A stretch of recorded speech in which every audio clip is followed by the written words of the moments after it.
This is an iPhone 12 used for 4 years. It's still very convenient to use and won't get stuck.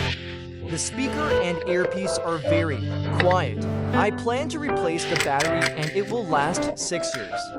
My suggestion is to replace the battery and transplant the cells.